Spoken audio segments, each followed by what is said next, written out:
Hey everyone, my name is Hunter Cardinal, and you are watching the Permanent Rain Press. Hi everyone, it's Chloe with the Permanent Rain Press. Today I'm so happy to be joined by Hunter Cardinal. How's it going? It's going well. How about you? I'm doing well, thank you. And there's so many exciting things to talk about with your new series on Netflix, Bet. But before we get into the show, what can you share about your background in the arts and what sparked that passion in you? Oh my gosh, what a good question. I kind of dig that because it's getting to the root of, why we do what we do. Um, I've been thinking a lot about those, like, very small warm fuzzies that you have that are connected to like why you do what you do. And oftentimes I feel like they can get overlooked because I find that it's the most subtle ones that are like, oh heck yeah, that's what it was all about. I'm when I was younger, I think I started really recognizing that sleep was always like a hard thing for me to do. I don't know if you had that too. I was like always just like thinking about everything. So on nights that were really hard for me to fall asleep, and this was at a time when my grandmother, who's in New York, was staying with us in Alberta. I would like sneak out into the hallway, and I try to be really quiet, and then I would try to like knock on my grandma's door, and then I would be like, "Hey, can I hang out with you?" And she was like, "Of course, come on in." And I remember us watching the show, Whose Line Is It Anyway? And it was the first time that I had seen anything like it. I was blown away that it was improvised. But what I really loved the most was the joy that those performers had in doing what they were doing. How much the audiences felt connected to that. But I feel like the most important thing that I loved about that was just hearing my grandmother laughing and feeling that sense of connection. It was really, really precious to me. And I only, remembered that really like recently when I was kind of thinking about those sparks, those flashes of warmth that kind of are still keeping strong today. So yeah, I would say that's probably one of the deepest roots of performance and that sort of yeah, reflection of how I like to try to be connected to folks. That's such a sweet memory to look back on and have those moments with your grandmother. And I know your uncle is also an actor. I used to watch him in Corner Gas. For those who don't know, your uncle is Lauren Cardinal. But in terms of first performances for you, I know that was in a junior high production of Wizard of Oz. So, what character did you play? And do you have vivid memories of that performance as well? Yeah, what was funny is that I feel like I've always wanted to do performance, but that always existed alongside a whole bunch of other like special interests of mine. Like I loved skateboarding. I used to like be super intense about soccer. I was a left striker. Shout out to the left striker. Or football. That's what I mean to say. That's the correct way of saying it. But yeah, around grade 8, I tore my ACL. And that's when I was like fully into soccer. And then I think there was a course in our junior high school called choral drama. And I was just like, there's no way ever that I would ever do anything like that. I wouldn't, there's no, that's just not going to happen. And then eventually my friends, for some reason, they thought that I was going to be auditioning for the play. And then I was like, oh, my friends are auditioning, but I didn't know that they knew that I wasn't auditioning and that they thought that I knew. And then I was like, okay, well, then I'll audition. And then I got cast as the Scarecrow in The Wizard of Oz, which was awesome because I was kind of looking for, I guess, something that made me feel happy and whole when I tore my ACL. And then that spiraled from there. you never forget like the joy that it, I'm sure brought you in that moment and kind of, maybe opened a new door for you. And that kind of led to later you studied at the University of Alberta. You graduated from the Bachelor of Fine Arts acting program. So tell me about that and your experiences on stage and how these chapters really shaped you and your skill set. Yeah, there are a ton of tools that I feel like I got from that program, and I'm like so grateful for it. It feels like I like walked out with the biggest like toolbox ever, just like, with a bunch of tools rattling around in there. We got to explore so much of the roots of Western theater and performance, and really grateful for that. And I feel like one of the things that I took away that was most impactful to me, and is something that I've kind of tried to remember and keep in my performances and how I've been navigating things, is it taught me about discernment of when and if I should use those tools. And I really felt that, it's great to have a bunch of tools and skill sets, but I really feel like the craft is most alive when you, as the performer, meet the work.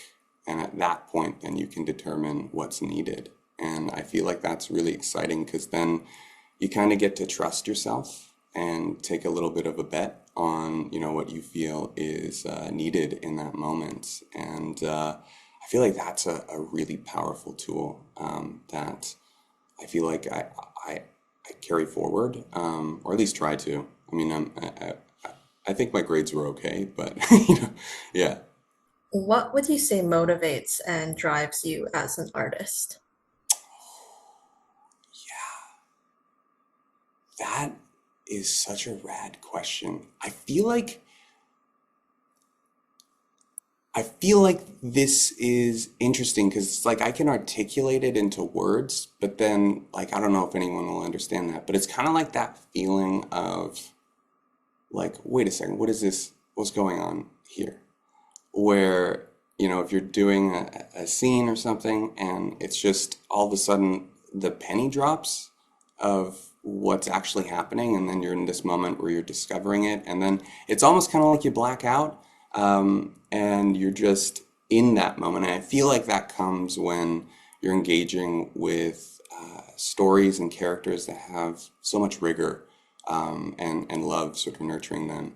And I definitely find that those characters that are nuanced, that have that depth, that complexity, really inspire me.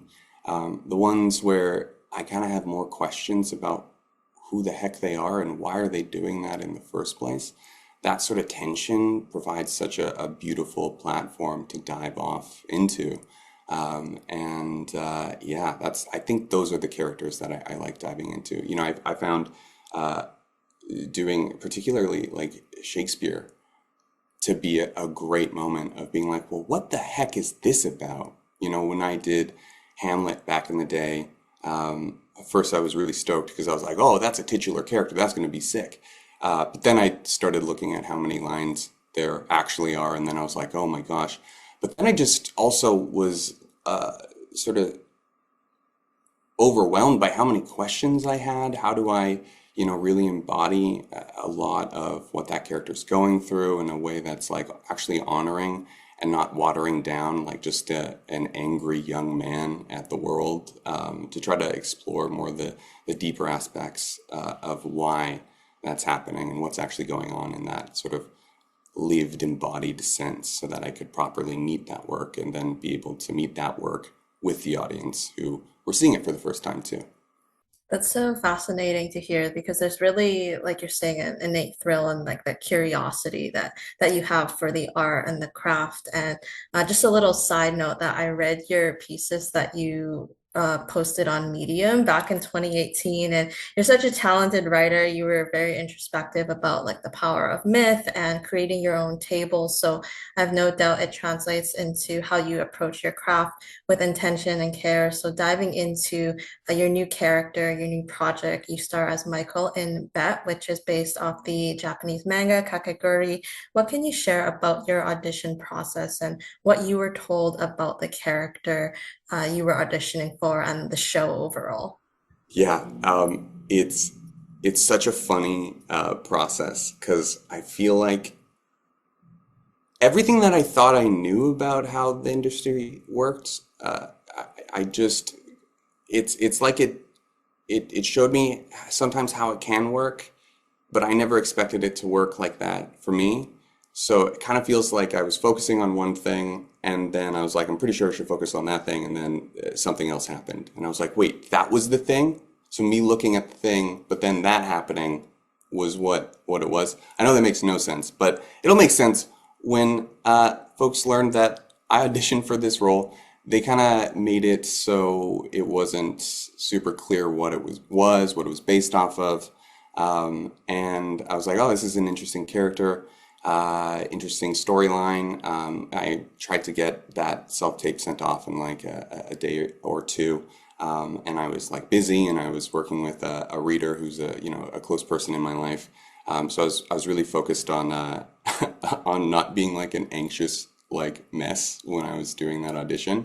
So I was trying to have fun with it, and then it's just you try to find the play, you then send the self tape off, and then you kind of forget about it. You send it into the void, and then you're just like, what self tape? And then you move forward. And then basically what happened was off of that one audition, I was cast. So there's no testing, there's no callback, there's no like calls and vibe checks or anything like that. I think it was like a month later is when I knew that I was cast. And I remember when my agent told me, they're just like, you've been cast. I think the first question I asked was, did they say why? And then of course they didn't say why. I tried to ask Simon about it, and anyways, but basically that process was such a wild moment of I feel like the first introduction of values that really guided this process. I feel like this show was cast um, from a place of alignment and trust, and having Simon, really take the time to sit with the complexities of each actor and what they got to bring, how it aligns with the core of the character and what is needed in the story. I feel like that really set the tone for what this was. And again, we saw the folks leading this production and the folks supporting that production extending that trust and that generosity. And I feel like that really lit a fire under everyone to continue to be that foundation for us to lean on, for each other to lean on, because throughout that process we're going to need that. So it's this really beautiful, beautiful introduction to the culture and the world that we were stepping into. So when you kind of read what the maybe show premise was about, did it mention like kind of like a high school prep gambling, anything like that? Yeah, yeah, it mentioned a little bit about that, but like for me, my character was the one who's like not participating in that. So I think that was one of the first questions, and I was like, well, why? What's that about? And if you hate it so much, why don't you just leave? Why are you still there? Like why are you obsessed with the school? So it was interesting to kind of dive into that. But I knew again there was prestigious boarding school, there was gambling, there was a dude that did not want to be there, and that's what I had. And then I think they asked for two versions of each scene. And yeah, I was just exploring the different masks that Michael wore of, how he would sort of be behind sort of a facade, and then what happens when the facade kind of, you know, comes to the side, and you can kind of see like, hey, there's a little guy behind there.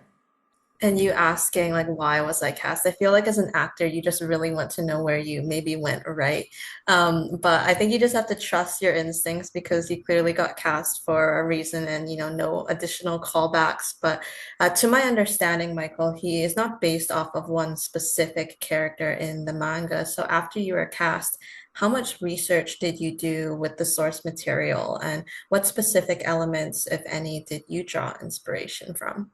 Yeah, I feel like for me, what what was really important is, again, to do as much research as you can, throw a bunch of stuff against the wall, see what sticks. There's a lot of things that I researched that I was like, this is going to be super helpful to me, and it wasn't. That was the first thing that I wanted to say. But I feel like when it came to this character, knowing that there was no direct inspiration from any existing source material, I felt like was a really interesting permission that I was granted. And for me, it sort of solidified something that I was actually most interested in exploring with this character and this production. I, as an actor, I'm never interested in playing a game of mimicry. And even though the show grows from the same soil as the manga or the anime, it's its own show. It stands on its own. It's its own beast. It has its own characters. It's named a different show. And I feel like that's really important. And I'm, especially not interested in the perception that this production is in any way taking away from or replacing the existing source material. Because honestly, the manga, the anime, they're freaking amazing. They're perfect. You can't improve perfection. And like, I'm not interested in taking away that from like a fandom that freaking loves it. I mean, like, especially given like in this economy, like there's so much stuff going on in the world, like for the perception of someone to come in and be like, I'm your mom now. That's a weird thing. Like, I feel like people can have all the reactions that they want to about it because that means that they care about something. For me, what I care about and what I'm interested in with this process is that sort of central question that our show focuses on and that we used our unique creative artists to explore, which is when the odds are stacked, what are you willing to risk for revenge, for power, or for freedom? And to me, that is what I'm most excited about. And I'm especially excited for the conversations that, our fans will have when they're watching Bet. That was so well said, and it kind of answered maybe a bit of a later question because there has been a lot of buzz surrounding the show since the trailer was released. But for shaping Michael, like, are there any other fictional characters or performances that kind of informed you and just helped you a bit with maybe like the physical aspects, the personality aspects of him? Yeah, I love this idea at the core of that question of what shapes a performance. And for me, I like to think of who shapes the performance and be super literal because like that's how my brain works, especially if my Vyvanse is kicking in strong. I'm like, yeah, let's ask these deeper questions. Um, I found that the biggest sort of shaping force for that performance was entirely the scene partner that I was working with. There were so many moments where, you know, you just have to forget all the prep that you did because you can't keep it in your mind when you're doing the work, or at least maybe other people can. Maybe I shouldn't even be saying this. What if everyone's like, I can totally do that? Um, uh, this isn't recorded right now. But basically, there's so many moments where I was like working with someone and I had been up like late the night before, spiraling, being like, I need to figure out what this scene's about. Like, what is this character trying to do? And like, you know, what does that person need? And I'm like going in there as if my character in that moment can exist in the future. And then like, I'm just doing way too much work because I always felt like there was more to do. But then in the scene when I inevitably approached it, you know, with that sort of sense of like, oh God, I'm gonna mess it up because I don't know how this scene, like what it's supposed to be. Like I know literally what the words are, but I don't know what it's supposed to feel like. I would be in those moments looking at the person across from me and, you know, focusing on what at least my character was saying they were focusing on. And then the scene just happened and the character was there. And I felt like, oh my gosh, I can really understand who Michael is by what he is looking for. what is he listening for? What disarms him? What, affirms what he feels? And it was just this beautiful, yeah, game of trust and discovery. Sometimes you can prep all you want, but you end up, like you mentioned, just losing yourself kind of in the scene and finding those right beats in the moment. Can you share some insight into any backstory or childhood you created for Michael or discussed with others and how it really impacted who he is in present day? Yeah, I mean, like it kind of feels like in my mind with Michael in the show, I have like one of those big old like Bristol boards with a bunch of different strings, and I'm just like, what if this? What if that? What if that? And then of course I'm, trying to forget that when I'm doing the work. Um, Sometimes I'm just like, well, that'd be actually really interesting. But at the end of the day, I'm like, I'm not a writer. I'm not a showrunner.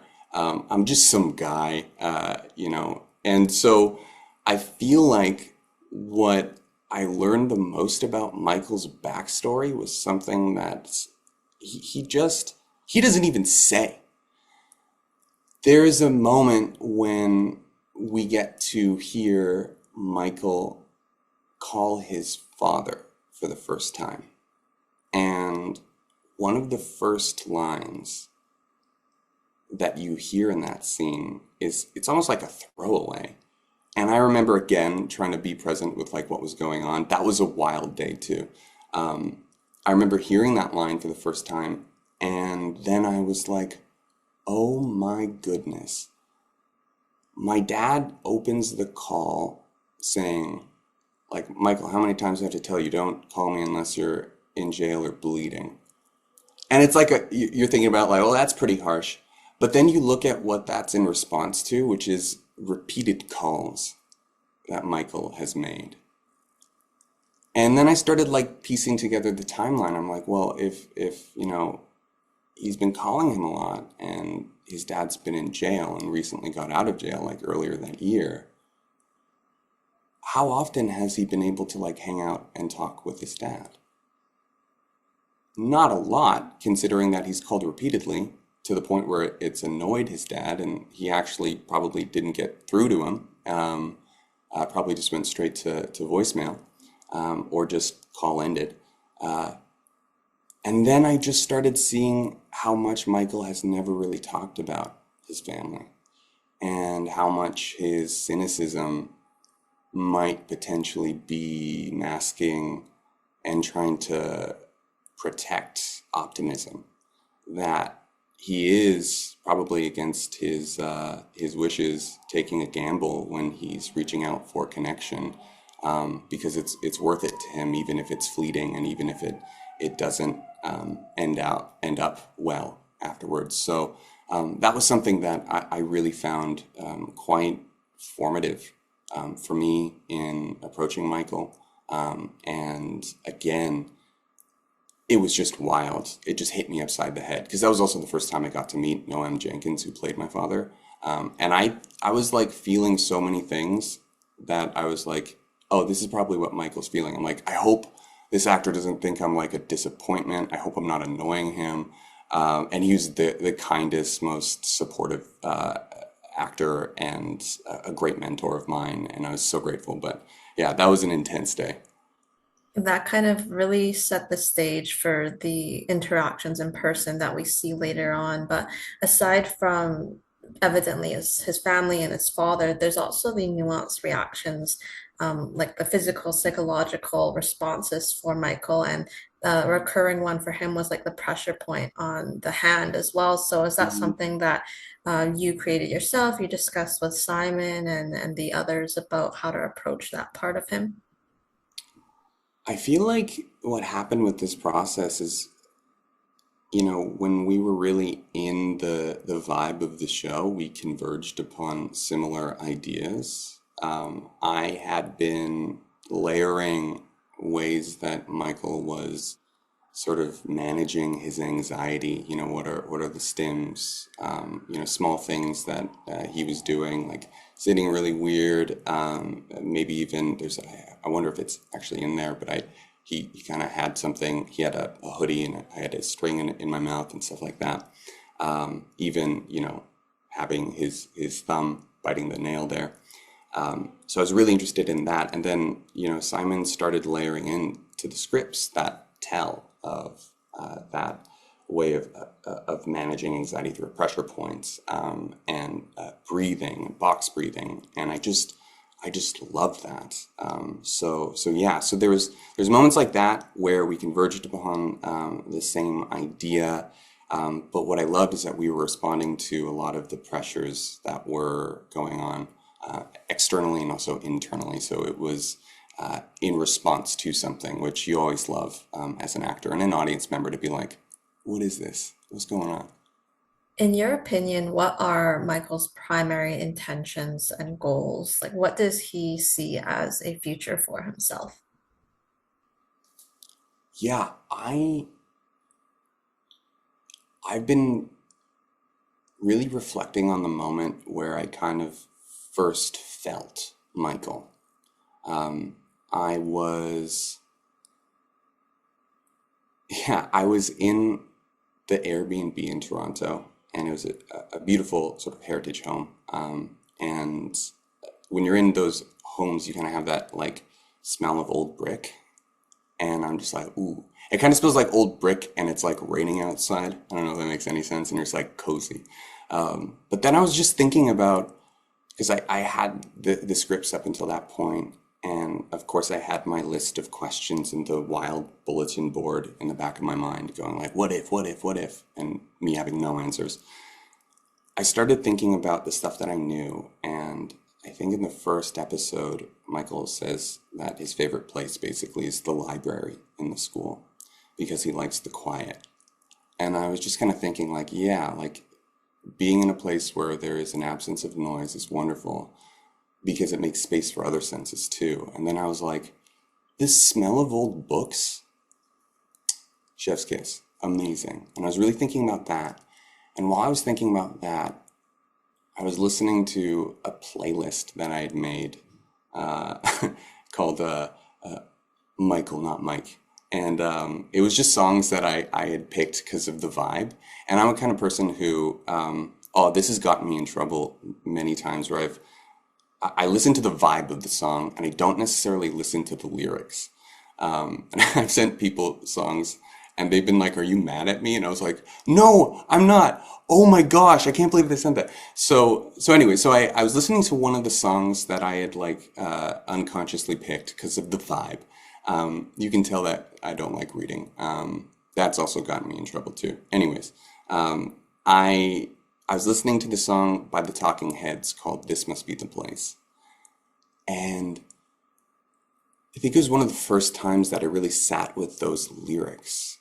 And the song is such a beautiful song. And I was thinking about like that feeling of safety, that feeling of cozy and comfort of the smell of old books. And I was listening to these lyrics that talk about the sense of love and connection that is so powerful. That makes you feel like so safe. That helps sort of justify and shelter you from that transition that you would go from something as extreme as this world to the next world. Um, I think the lyrics were like, I'm just an animal, like looking for a home, uh, a beat just to share a minute or two, or something like that. Again, words are hard. But it was just this sense of like longing for connection. And I was just like, that's such a beautiful song. I wonder if Michael listens to this song from a place of being like, yeah, I know that.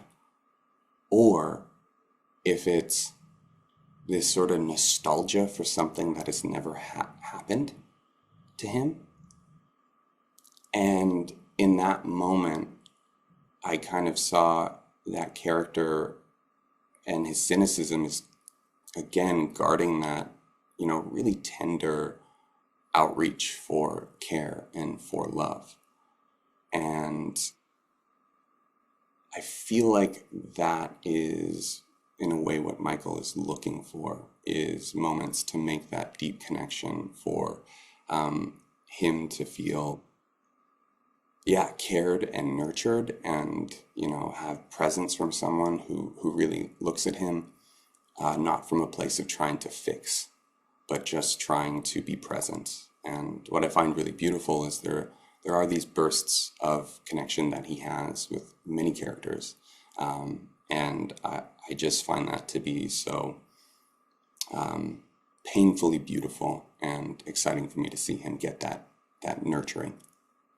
With Michael, he's a very interesting character because he's introduced as kind of like this emo boy. And it's constantly referenced throughout the season that he's someone who's very skilled and gifted, like technology wise. He's very good at that, but he doesn't ante up. He doesn't reach his potential. It's frequently said he doesn't gamble. So I'm curious, in your eyes, where does Michael typically place on the leaderboard? Because we never see his name come up because he's never in that conversation.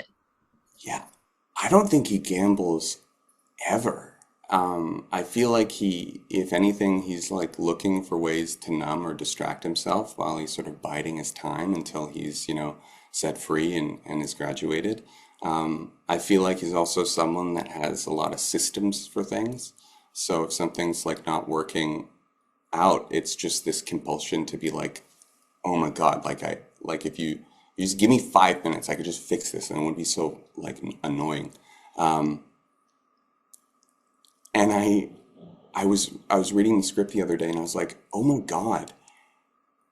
In one of the episodes, he's overwhelmed by this sort of really painful analog way of managing the side bets. And I think the side bets probably existed as just an aspect of the culture throughout the school since the beginning of it.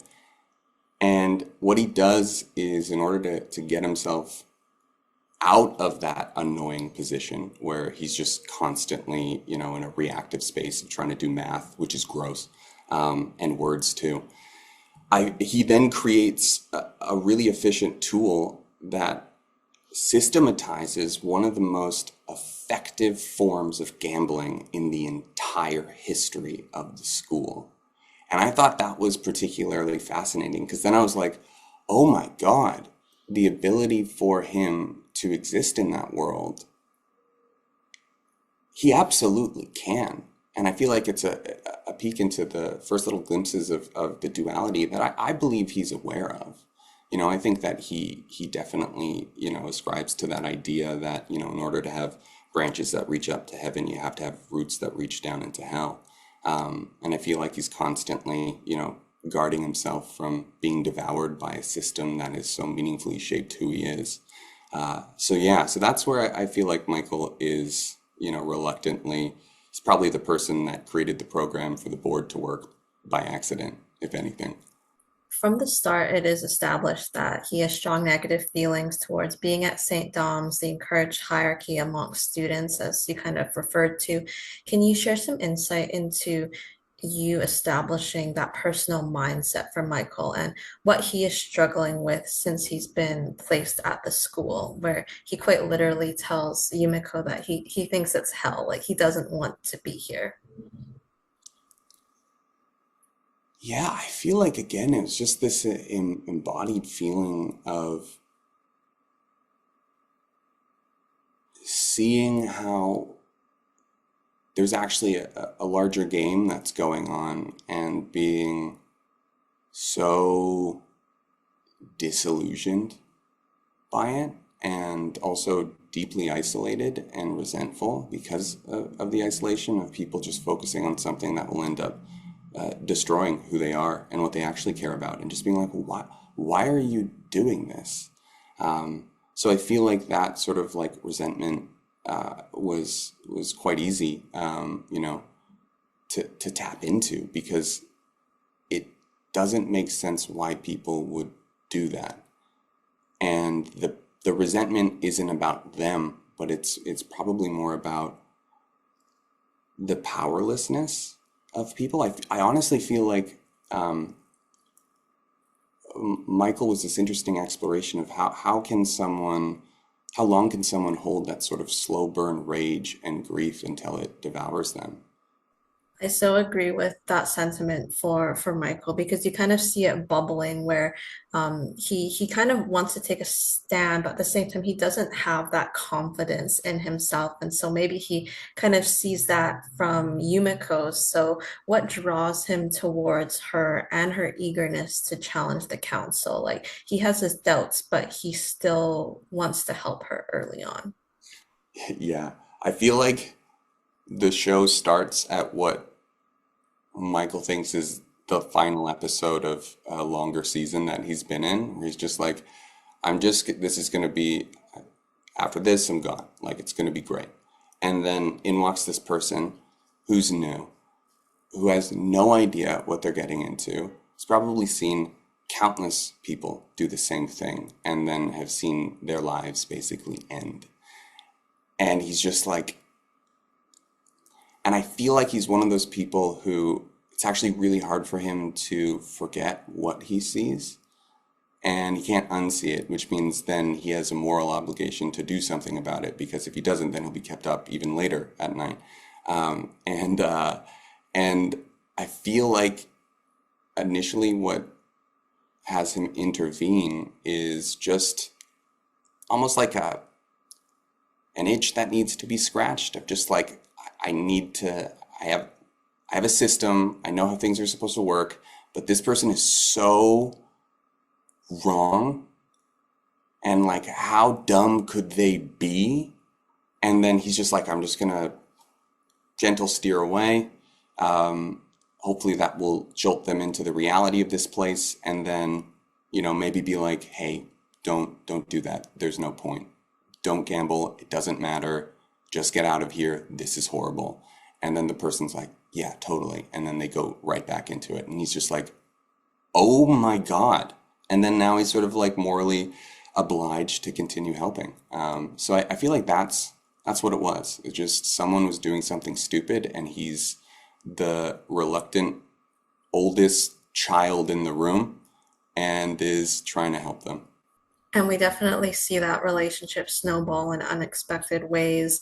Which was your favorite scene in season one to film and why? I think the real question is which one do I talk about first? For me, the one that comes to mind first, and keep in mind too that the memories of my favorite scenes are all like trying to get through one small doorway. So they're all like scrambling at the same time. But it was when Michael and Yumiko get to have their first conversation in the library. I think that's in like, I actually don't remember which episode. I want to say three, but it could have been one. And also, what is time? Or numbers. It was when he sees her for the first time and they actually get to connect. And to me, that was such a beautiful scene because, again, you see Michael looking for something in Yumiko and seeing her and her seeing him. And that interesting resonance that is quite disarming. And I loved that scene because that day was also the first time that I really got to work with Miku Martineau. And it was just us as the cast, and then we got to work with our brilliant crew.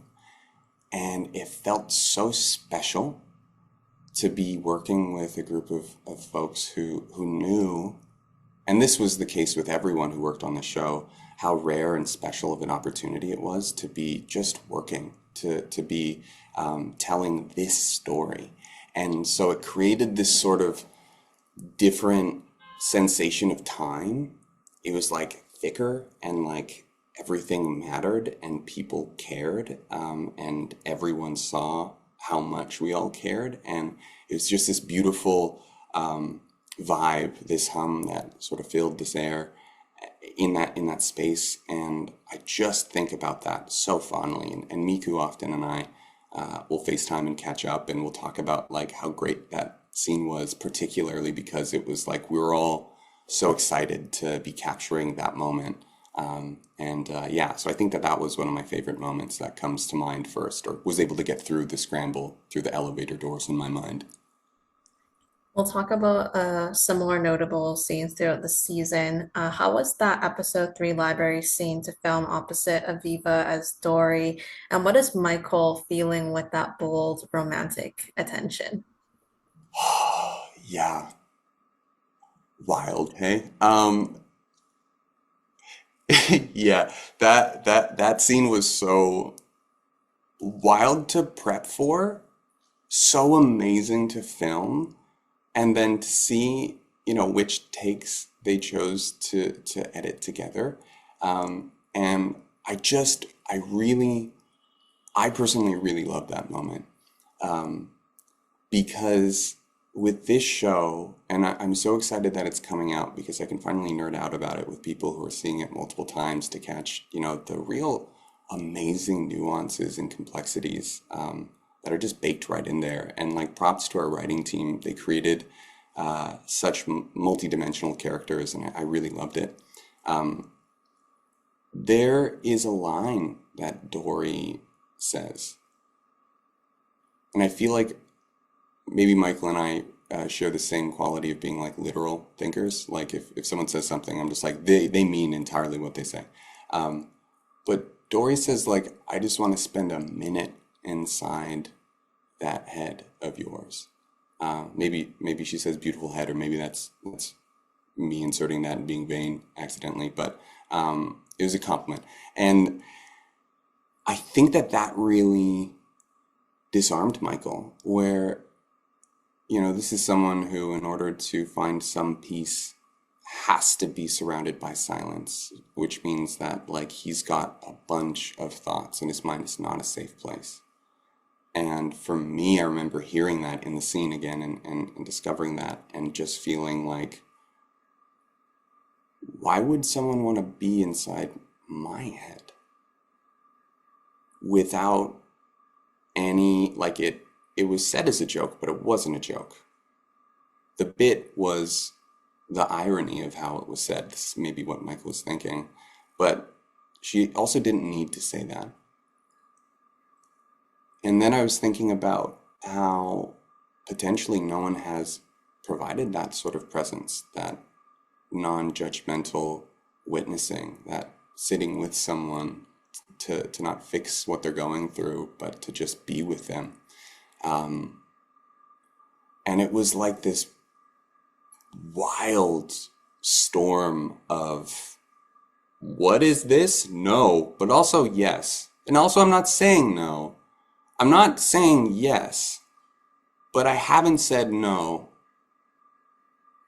And I've also not said yes. I found their dynamic so interesting, and I'll kind of skip to a moment that they share at the Met Gala. But something that I spoke with Aviva about was that I noticed as a viewer, like he's not completely repulsed by her, which I found fascinating. He kind of gently kind of pushes her away, but there is some kind of chemistry there. So I like the way that you explained it, how it came from a certain line that Dory said to Michael. She admits to him that she has both eyes, and they share a bit of, a moment of understanding there, but he finds out she's hacked his camera, and so that kind of pushes them apart. But he sees her in the gym later having that breakdown moment. What does he feel seeing this side of Dory that later he lets himself be comforted by her and enlists her help?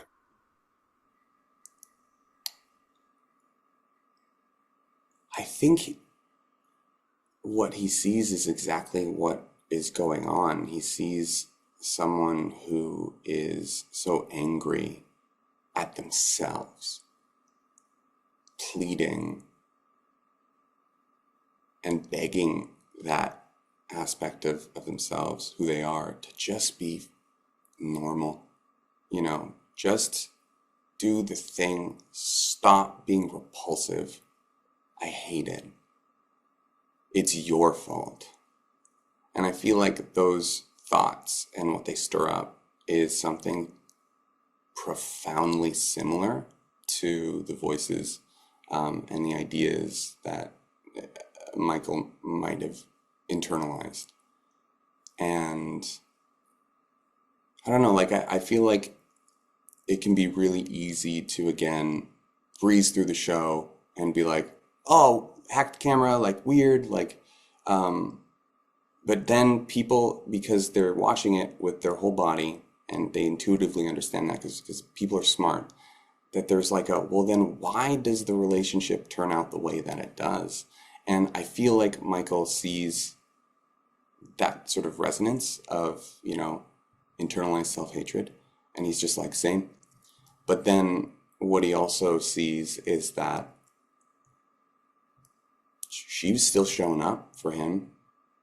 She's not being creepy. She's witnessing and observing. And it's not that it was a breach of privacy.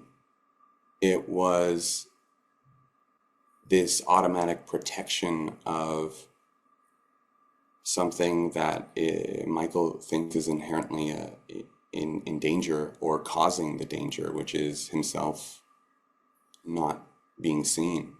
And I think in that moment, he's also thinking about like, yeah, she's shown up regardless and she hasn't changed, which is wild. Michael obviously also grows close with Yumeko, and she confides in him about her parents and their death. So tell me about his role in her seeking revenge. Like, at what point does he start to question those plans that he is initially cautiously supportive of? I feel like the one thing that Michael hates about himself is that he can see, he gets a strong sense of how things can end up. I think his pattern recognition is incredible. And I feel like there's moments in life where you recognize that people are kind of fixated on something, where it is it's a spiral, it is a compulsion. They are trying to seek something and going about it in the way that will not help them.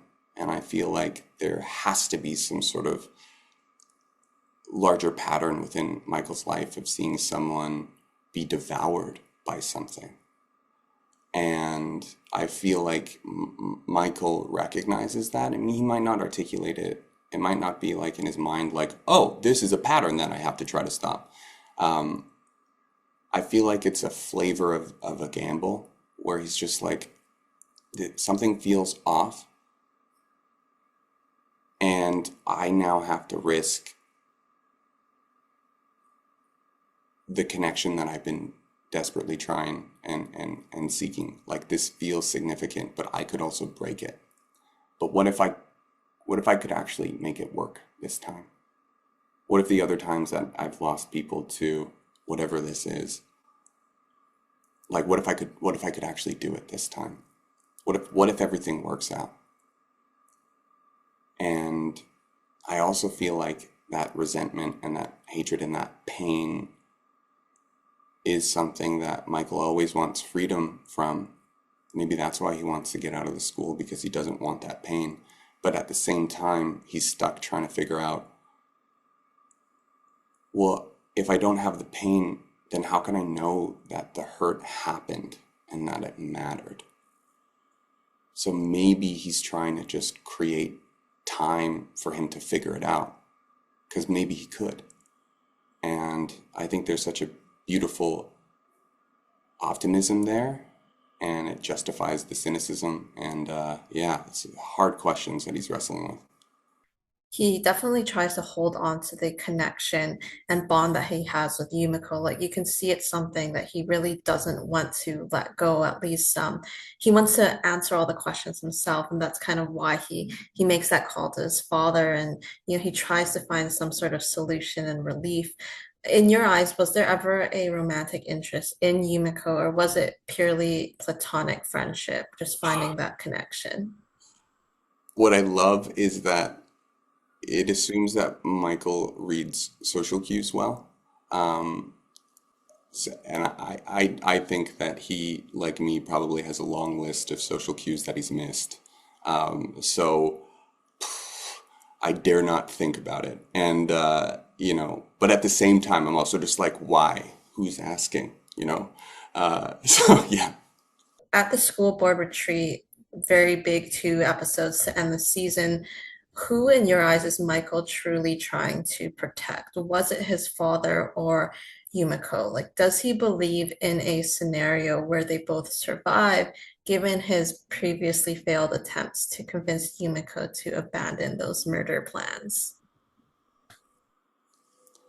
I think he totally believes that he could have everyone in his life be safe, and I think he can create space for that. He doesn't know how it's going to work, and I feel like a lot of what motivates him is kind of similar to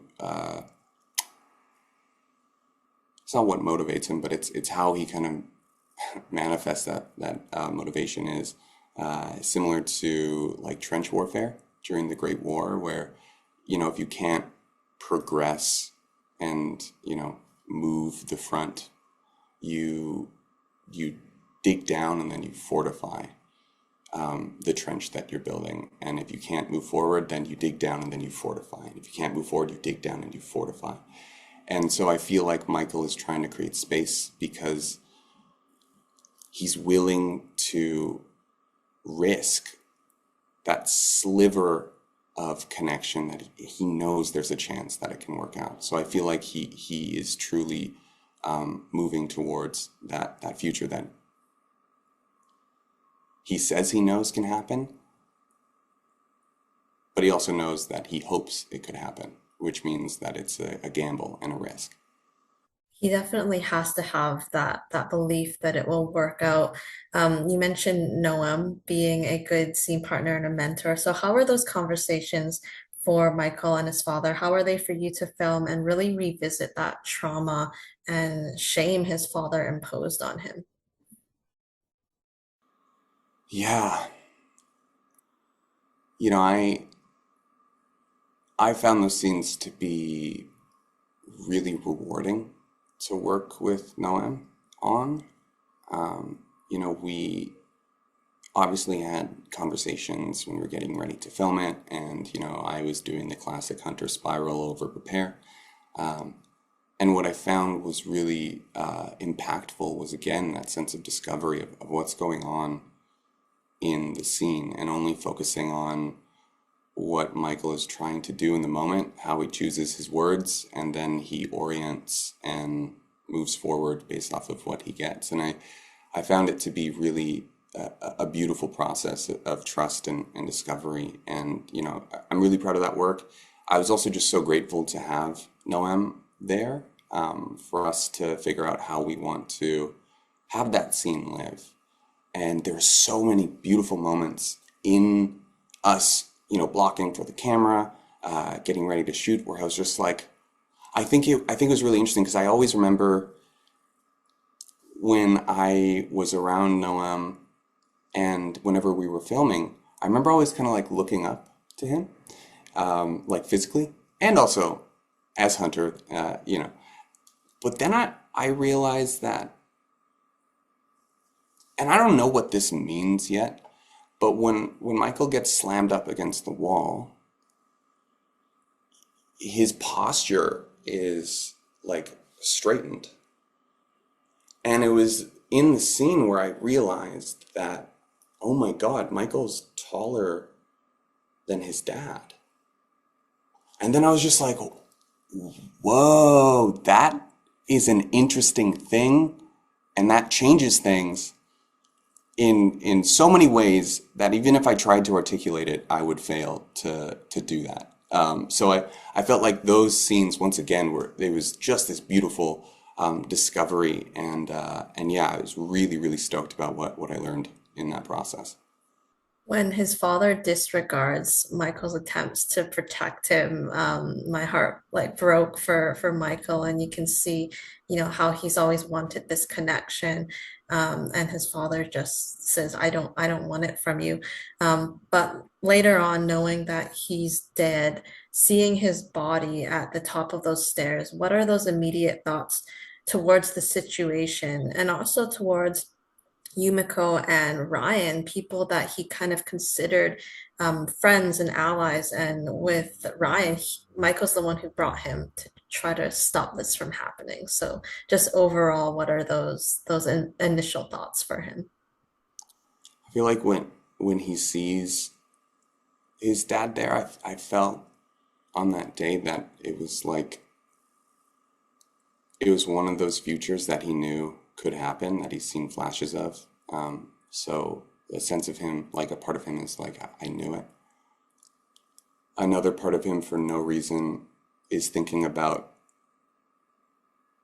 how his dad, he has these memories. I don't think he knows if they happen or not, but he remembers his goofy, silly dad.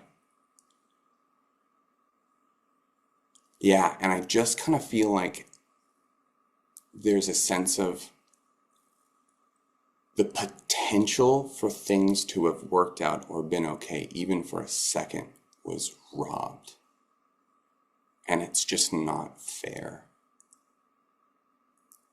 And it's this, to put it into words which do not capture the feeling, it's like something that he cared about so much was just taken from him. And he's like, no, I had plans. Things are supposed to work out. That's not fair. And I feel like those kind of main thoughts were what's swimming around in Michael's head at that moment. And then the secondary thoughts, they are far more numerous and much more protective and conflicting. And there's only so much that he can sort of let escape into words at that moment. I think naturally, like your mind also starts to wonder is like the people responsible, like they, like you mentioned, they robbed you of this future, of a happier future for him, repairing his relationship with his father. You work closely with Miku as Yumeko, notably in those library scenes where they built that sense of trust and friendship. So, how was she in particular as a scene partner and finding those dynamics between your characters?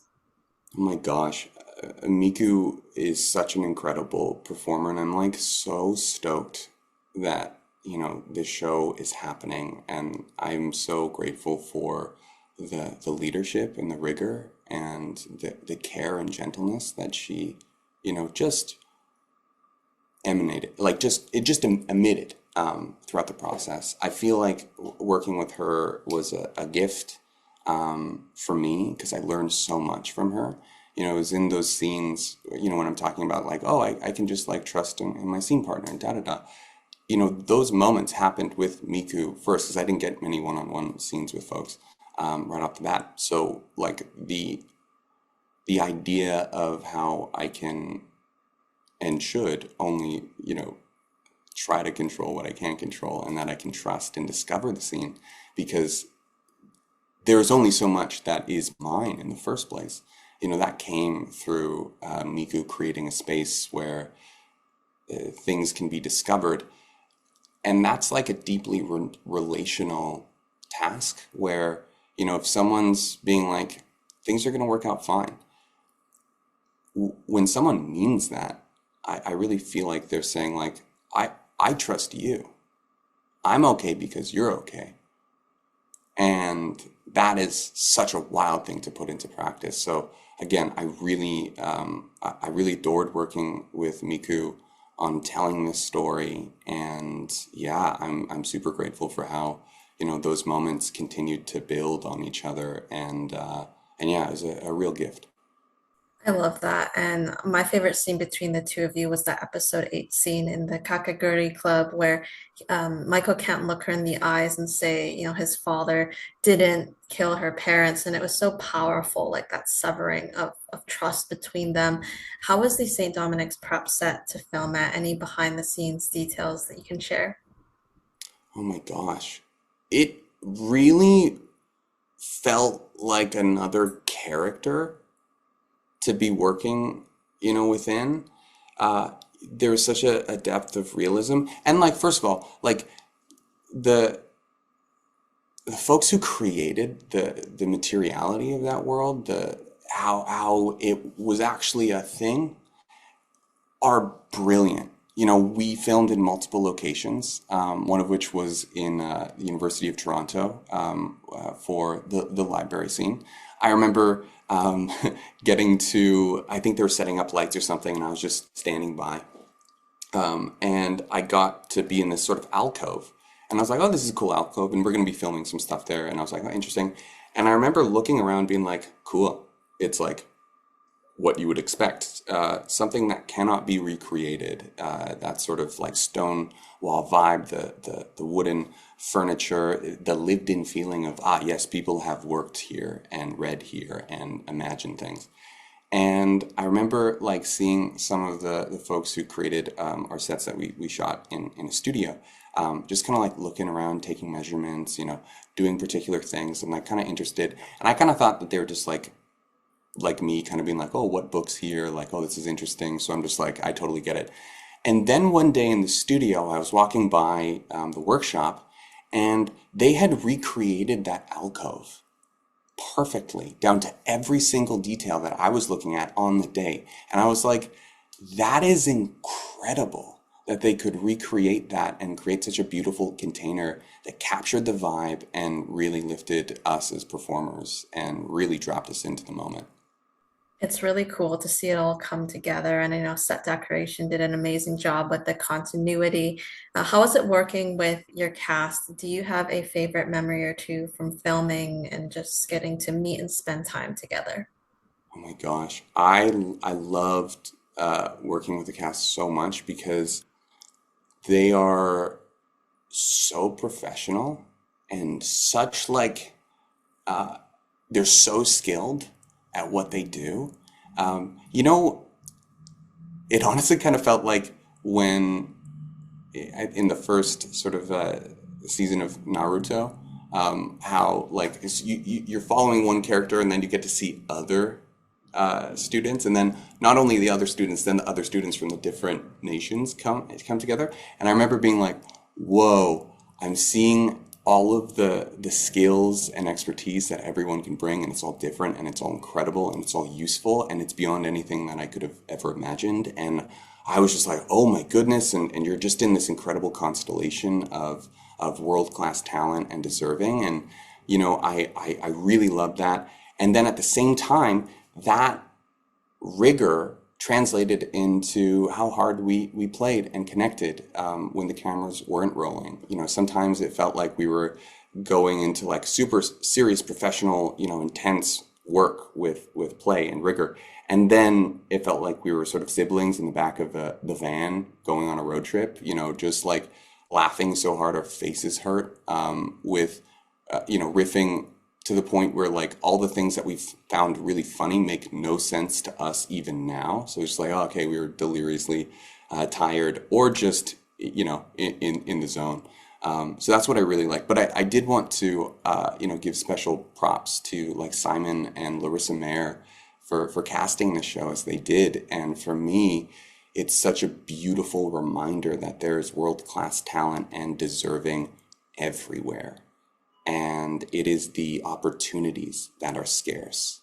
So really, when folks are seeing this show, I'm so excited for them to see that affirmed, that, regardless of who you're from, there is incredible talent and deserving.